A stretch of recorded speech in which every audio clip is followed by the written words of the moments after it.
gotta get up. You gotta get up and make. Àpẹẹrẹ ọ̀hún rèé o, ẹ̀jẹ̀ àgbéyẹ̀wò. Àpẹẹrẹ gíráfù f of x is equal to x square. A ti mú àwọn ojú àmì a b c àti d pẹ̀lú àwọn òǹkà èyí tí ó ń lé ní 0.5 lórí àmì ìdìbò ti x. A sì ní àwọn òǹkà pẹ̀lú èyí tí ó ń lé ní méjì méjì lórí ìnáró y. Ní báyìí ẹ jẹ́ ká gbé yẹ̀wò bóyá ohun tí a ti ń sọ látàárọ̀ ó tilẹ̀ yé wa dáradára. Ní báyìí láti inú atọ́ka 1.3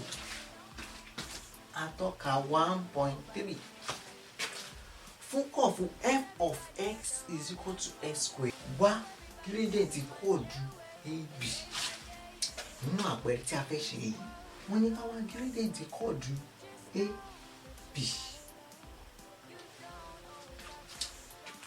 Aha, ojú tùú.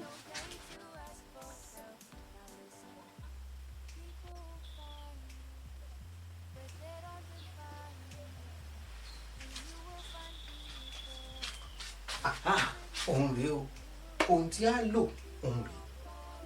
Gradient kóòdù AB jẹ́ f of x2 minus f of x1 all over x2 minus x1. Kí ni x2? Kí ni x1? Kí ni f of x1? Kí ni f of x2?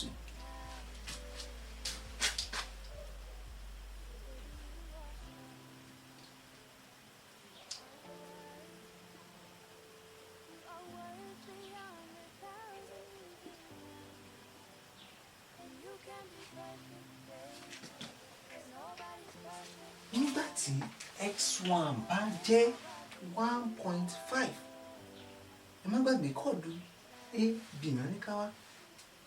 x1 wà lórí a.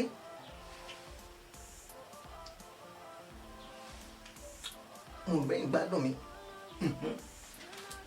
x2 ó wà ní orí b. Aha, ó túmọ̀ sí pé x1 wá jẹ́ 1.5, x2 wá pẹ̀lú ó jẹ́ 3.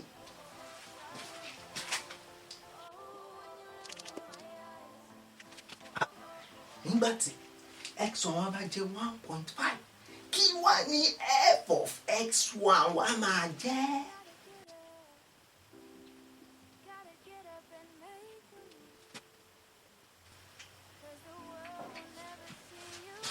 Aha, òun rèé.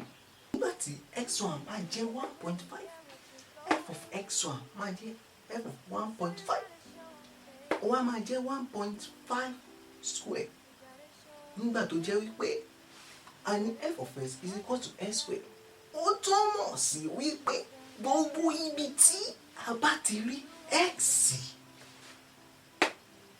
a ó máa fi 1.5 sí inú ti x1. Tí ó jẹ́ f of 1.5 is equal to 1.5 square. Kí ni 1.5 square? Ó jẹ́ 2.25. Àbí ẹ̀jẹ̀ akọ́.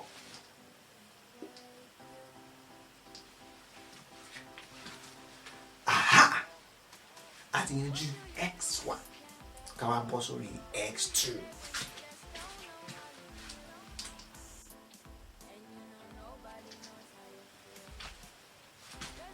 Nígbà tí x2 bá jẹ́ 3 lórí ìdúbúlẹ̀ x.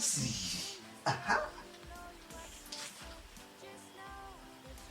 kí wá ní f of x2 máa jẹ́?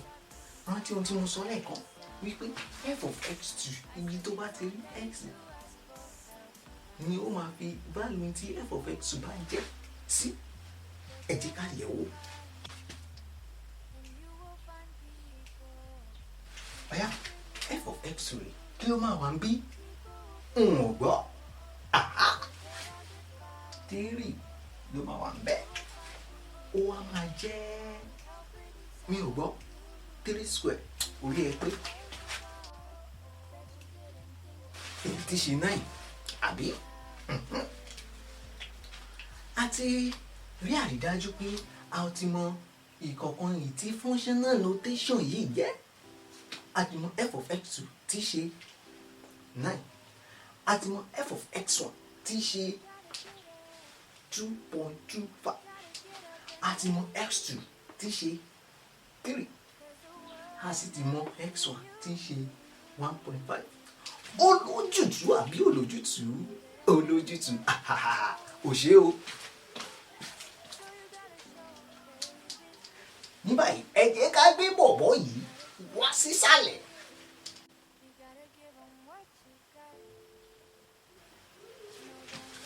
Kí la ní f of x wá jẹ́? 9. F of x wá ń kọ́? 2.25.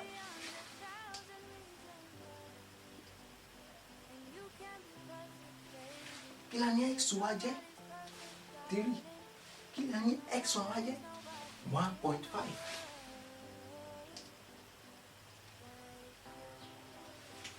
Oya, ẹ tẹ̀ lórí calculator yìí. Kí ni eléyìí? 9 minus 2.25 ó máa fún wa. Mi ò gbọ́. 6.75.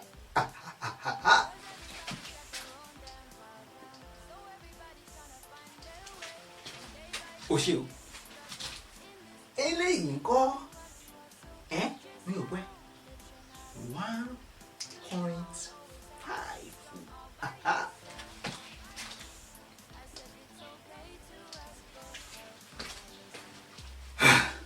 Ó níyànjú àbí níyànjú? Ó níyànjú bọ̀. Kí wá ní 6.75 divided by 1.5? Tó bá ti mọ̀ àti rí gradient kọ́ọ̀dù AB1 nù. Ó yá tẹ̀ lórí calculator rẹ̀. Kí ló wí? Ó jẹ́ 4.5. Ṣáná.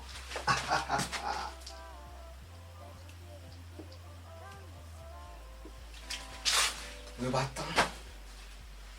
bá tán. Congratulations. Ó ti mọ gradient yẹn. Ní báyìí a ó fúnra wa ní ìdánrawò. Èyí tí ọ̀kálùkù wa ó lọ jókòó. A ó lọ tún kíláàsì yìí wò dáadáa. A ó sì ṣe àwọn ìdánrawò èyí tí a ó kọ fún yín ní ojú pátákó wa nísinsìnyí. Ó yá ìdánrawò. So you gotta show 'em, baby. You gotta show 'em the real you. You gotta give 'em what you've got.